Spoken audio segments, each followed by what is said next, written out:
Welcome to மெஹனஸ் views. இன்றைக்கி நம்ம பார்க்க போகிற ரெசிபி என்னென்னா முந்திரி கொத்து. ஃபஸ்ட் இது பண்ணுறதுக்கு ஒரு கடாயில் 1/4 கிலோ சிறுபயிறு எடுத்துருக்கோம். அதை நல்லா வறுத்து எடுத்துக்கணும். அப்புறமா ஒரு பவுலில் தேங்காய் எடுத்துருக்கோம்.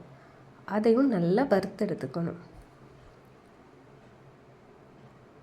ரெண்டும் நல்லா வறுத்ததுக்கப்புறம் கொஞ்சமாக ஆற விட்டுட்டு அதுக்கப்புறம் அதை மிக்சியில் போட்டு நல்லா பொடி பண்ணி எடுத்துக்கணும். இப்போ பார்த்தீங்களா, நல்லா பிடிச்சி எடுத்தாச்சு.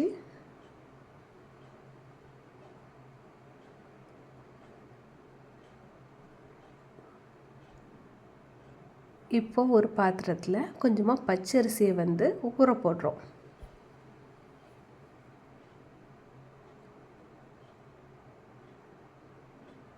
அது ஒரு 1/2 அன் ஹவர் ஊறட்டும்.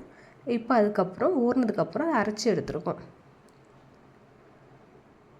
அதுக்கப்புறம் ஒரு 150 கிராம் டு 200 கிராம் உங்களோட இனிப்போட டேஸ்ட்டை பொறுத்து சர்க்கரையை நல்லா மெல்ட் பண்ணி வச்சுருக்கோம். இப்போ இதை அந்த பொடி பண்ணி வச்சுருக்கிற சிறுபயிரில் போட்டு நல்லா மிக்ஸ் பண்ணணும்.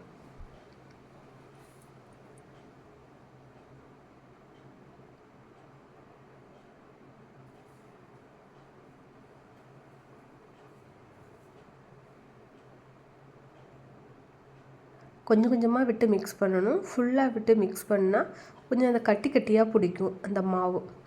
அதெல்லாம் கொஞ்சம் கொஞ்சமாக விட்டு மிக்ஸ் பண்ணிங்கன்னா நல்லாயிருக்கும். இப்போ ஃபுல்லாக மிக்ஸ் பண்ணிட்டோம். இப்போ இதை பாருங்கள், நல்லா இந்த மாதிரி கையில் வச்சு ஒரு சர்க்கிள் ஷேப்பில் நம்ம உருட்டி எடுக்கணும்.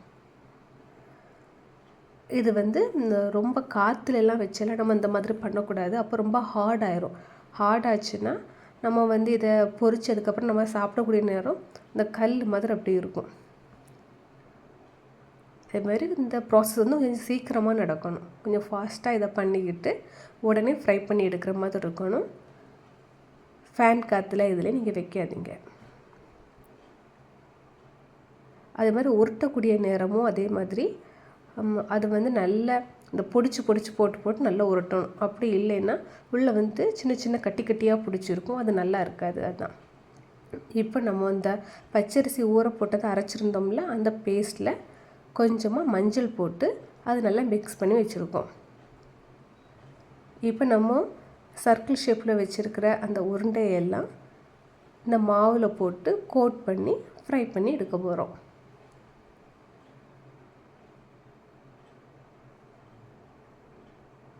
இதை நல்லா மிக்ஸ் பண்ணிக்கிட்டு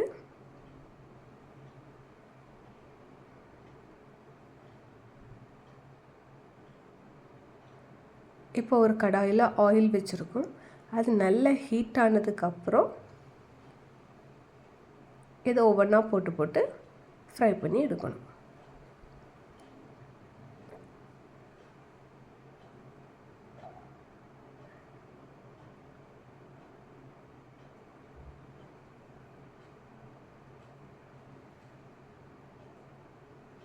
இது நல்ல கோல்டன் ப்ரௌன் கலரில் வரும். அந்த லெவலுக்கு நம்ம கொஞ்சம் வெயிட் பண்ணி மறித்து போட்டு ஃப்ரை பண்ணி எடுக்கணும்.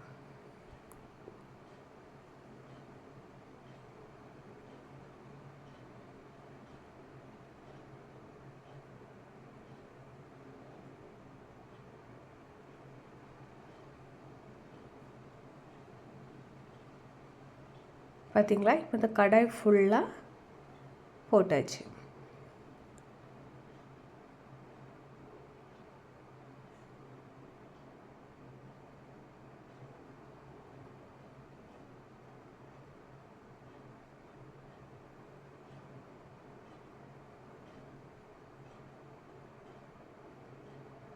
பார்த்திங்களா எந்த மாதிரி இருக்குது அப்படின்னு சொல்லிட்டு. இது ஒன்றோட ஒன்று ஒட்டினாலும் பரவாயில்ல. அது நம்ம பொரிச்சு முடிச்சதுக்கப்புறம் அப்படி பிடிச்சி இழுத்தோம் அப்படின்னா வந்துடும். இப்போது எல்லாம் ரெடி ஆகிடுச்சு. உங்களுக்கு இந்த ரெசிபி பிடிச்சிருந்து அப்படின்னா மெஹனஸ் வியூஸ் சேனலை லைக் பண்ணுங்கள், ஷேர் பண்ணுங்கள், சப்ஸ்கிரைப் பண்ணுங்கள். தேங்க்யூ.